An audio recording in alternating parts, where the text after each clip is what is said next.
the convertible, and a Rolls-Royce Phantom Mark II. Why these three models? Because they happen to show up at a rally sponsored by the Midwest Automotive Media Association, and I'll be damned if I wasn't going to find some excuse to drive them, no matter how lame.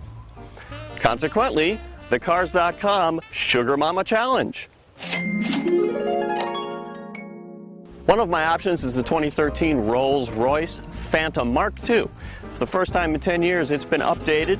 It has a new front end, some new LED headlights standard, new wheels and stuff like that. But that doesn't matter because what matters the most is inside.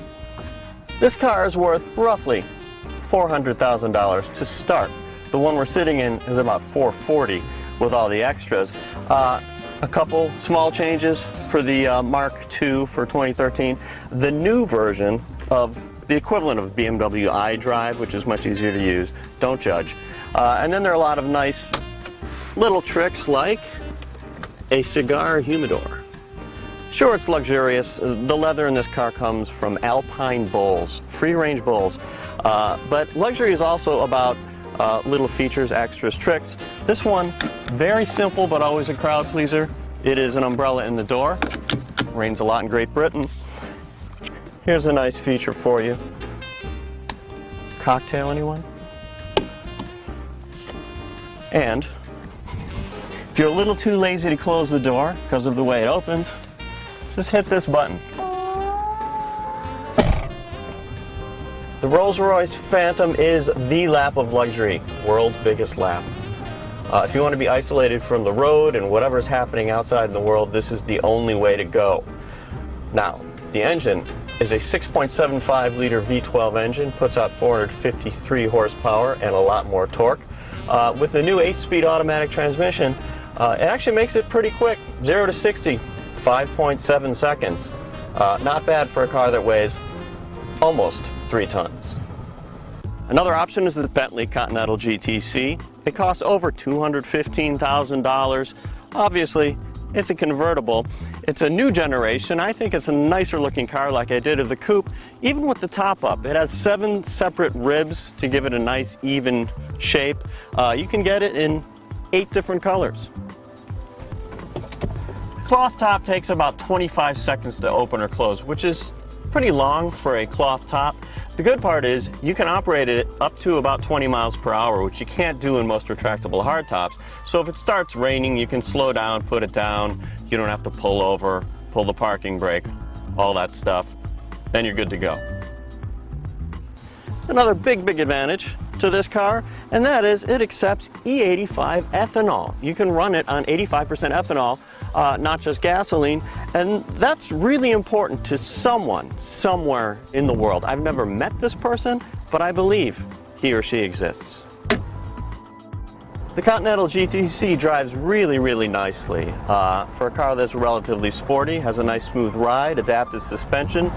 It has a 6-liter turbocharged W12 engine that puts out 567 horsepower. That's a lot. 6-speed automatic transmission, and it drives an all-wheel drive system. Now, this car was just redone after its first generation, now in the second generation, and it has a new all-wheel drive system with a 40-60 torque split.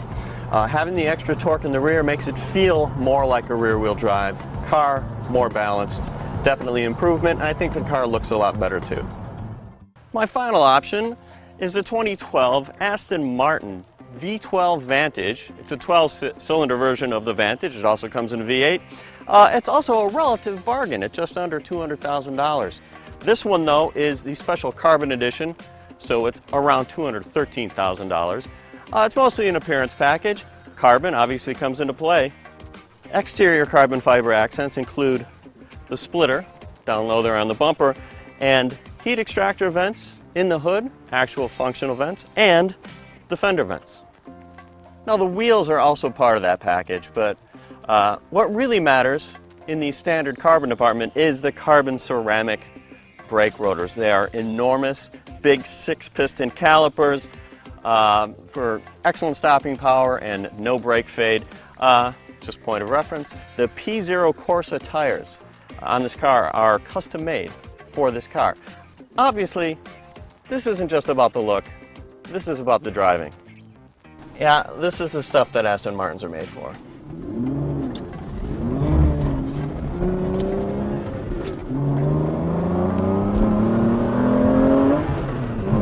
The 6-liter V12 has 510 horsepower, and it's driving a very lightweight car through the rear wheels. Excellent weight distribution, front to rear, good balance.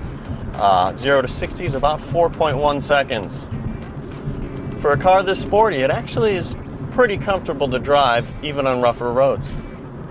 Perhaps the high point for me is that it has a 6-speed manual transmission. It's really amazing to me how many supercars, ultra-luxury, performance-oriented cars don't come with manuals anymore.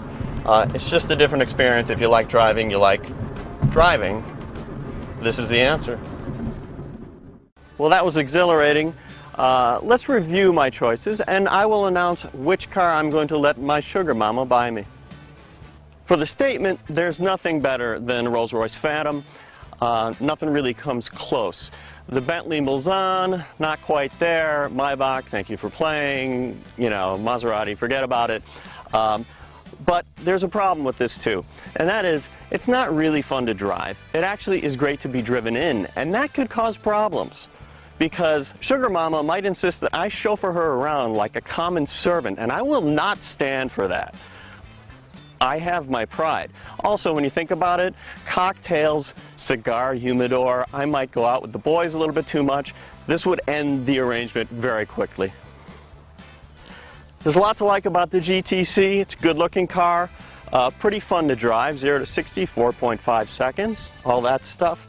But there are downsides as well. One is that it's actually quite heavy for a sporty car. And also, I have to say, it's been successful, so that means you see more of them than you do some other ultra-luxury brands. And I think I bring enough to this relationship that I deserve something a little more distinctive. To that end, it's a drop top, which means I'm visible. Sugar Mama might soon regret having put me out in the open where other mamas can see me, because if they have more sugar, I might be gone. By now you have figured out, if you didn't know from the beginning, because this whole thing's a charade, that I'm going to have my Sugar Mama buy me an Aston Martin V12 Vantage. Why? It's just sporty, it's quick, it's lightweight, unlike the Bentley, great weight distribution, manual transmission, hello, sounds wonderful, all that good stuff, and it's distinctive looking because it's not as common as the Bentley. And the other upside is Sugar Mama can still buy herself a top-of-the-line DBS. That way everyone will know who's boss, and I'm okay with that. In fact, all filthy rich ladies should know that I am not too proud to be dependently wealthy.